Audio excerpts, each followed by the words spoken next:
কোন ভালোবাসার একটা প্রতীক হয়ে ওঠে। ওরা কিন্তু জানতো, ভালোভাবেই জানতো যে ওদের এই ভালোবাসাটা কতটা বিপজ্জনক। ওরা এটাও জানতো এর শেষটা কি হতে পারে।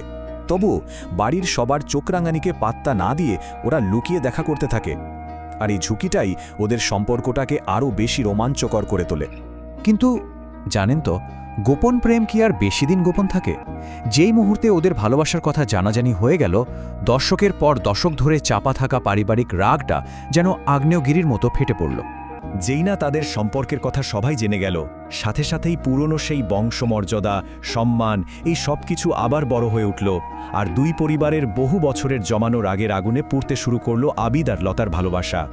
আর এরপর থেকে ঘটনাগুলো খুব দ্রুত ঘটতে শুরু করে।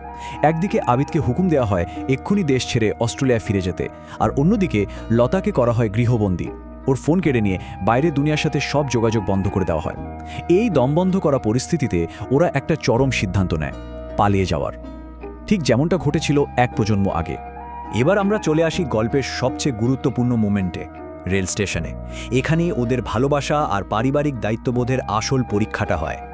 এখন ওদের সামনে পথ খোলা মাত্র দুটো, একদিকে নিজেদের ভালোবাসা, আরেকদিকে পরিবারের সম্মান। ওরা কি আগের প্রজন্মের মতো পালিয়ে গিয়ে সেই একই ভুলের পুনরাবৃত্তি করবে, নাকি পরিবারের জন্য নিজেদের ভালোবাসাকে বিসর্জন দিয়ে নতুন একটা পথ বেছে নেবে?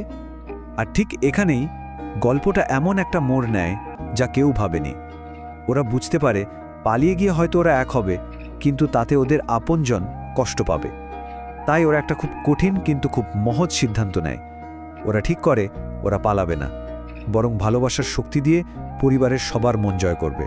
ওরা আসলে নিজেদের ভালোবাসার থেকেও তাদের পরিবার, তাদের আপনজনকে অনেক বড় করে দেখল।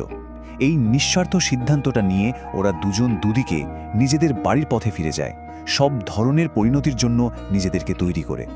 আবিদ আর লতার এই একটা সিদ্ধান্ত, এই যে স্যাক্রিফাইস, এটাই একটা মিরাকল ঘটিয়ে দিল, যা কয়েক দশকের ঘৃণা আর অহংকার পারেনি। ওদের এই একটা সিদ্ধান্ত সেটাই করে দেখালো। যখন বাড়ির সবাই দেখল যে তাদের ছেলেমেয়েরা নিজেদের সুখের চেয়েও পরিবারের সম্মানকে বড় করে দেখছে, তখন দশকের পর দশক ধরে জমে থাকা সেই অহংকারের বরফ গলতে শুরু করল। ওরা বুঝতে পারল এই অর্থহীন ঘৃণা টিকিয়ে রাখার কোনো মানে হয় না। আর এরপর দুটো পরিবার এক হওয়ার রাস্তাটা আস্তে আস্তে খুলতে শুরু করে। দুই পরিবারের প্রধানরা আলোচনায় বসেন। খানবাড়ি দাদা তো মজা করে বলেও ফেলেন, তাহলে ম্যাচটা 1-1 গোলে ড্র হোক। ওরা ঠিক করে আগের প্রজন্মের সেই দম্পতিকে আগে ক্ষমা করে পরিবারে ফিরিয়ে আনা হবে। আর এভাবেই কয়েক দশকের তিক্ততা ভুলে দুটি পরিবার আবার এক হয় এবং আবেদ লতার ভালোবাসাকে মন থেকে আশীর্বাদ করে। পরিবারের একজন